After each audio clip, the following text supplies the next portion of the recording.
Hello everyone, welcome to Shorthand Battle. I am Divya and I am going to dictate you a passage of 840 words from Sir Kailash Chandra magazine at the speed of 120 words per minute. So be ready for it. 3, 2, 1 and go. I am thankful to you for having given me this opportunity long last to say a few words on the budget.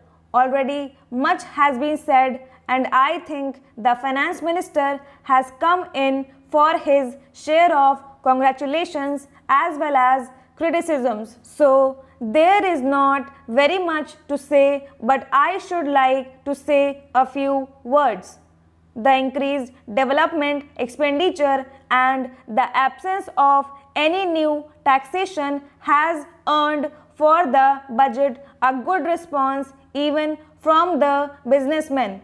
I especially welcome the relief given to the middle classes by raising the exemption limit of income tax in respect of personal income. No doubt this is some relief to the middle classes, but I would request the finance minister if he could to raise this exemption limit from rupees 4,000 to rupees 6,000, as that would give substantial relief to the middle classes.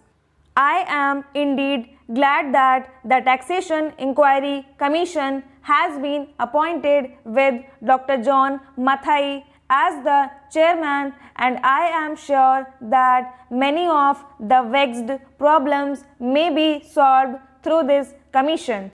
At the same time, I would request the finance minister to put off the estate duty bill for the present, since this inquiry commission has been appointed and they may go into this question. For I feel that it is not an opportune moment to put on more taxes on the people.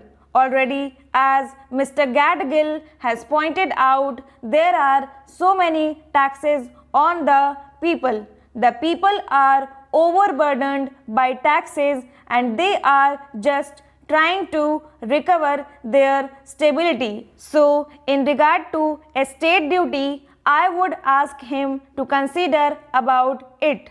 My reason for asking it to be postponed is, as I have said, that the people are still facing economic distress, and then our government is not able to offer the amenities which other countries have where the estate duty exists, such as free compulsory education for children, free medical aid, homes for the poor and the destitute, old age pension, etc. So, my humble suggestion is that this point may be considered by the Taxation Inquiry Commission.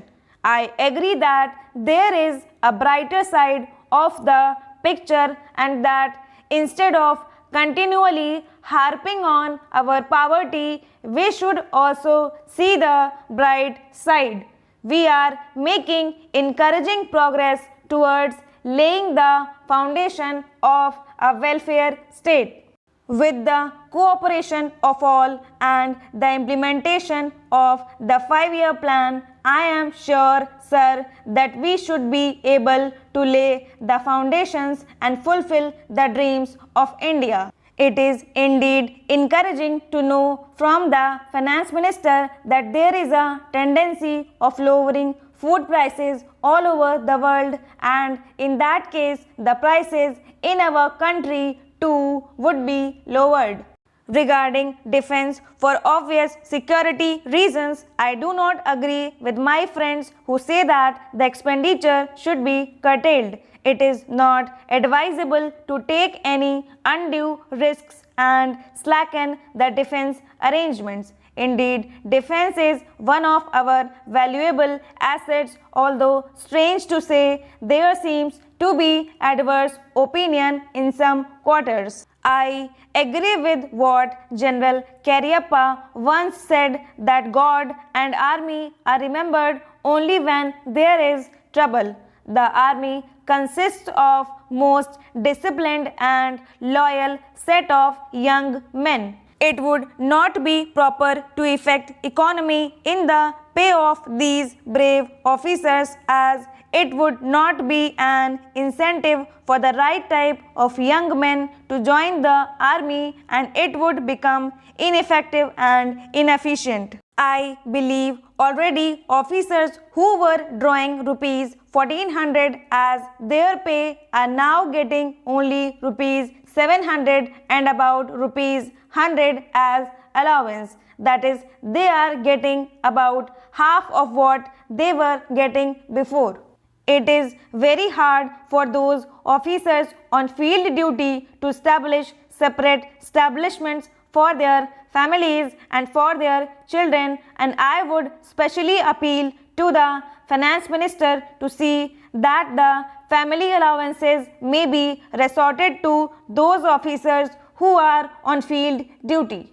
Economy in army could be affected in other ways. There is scope for more efficient operation of defense industries, which process seems slow, and by purchase policy of utilizing goods and stores indigenously manufactured. Preference should be given to country-made war materials such as could be produced here, and they would be cheaper than foreign-made goods.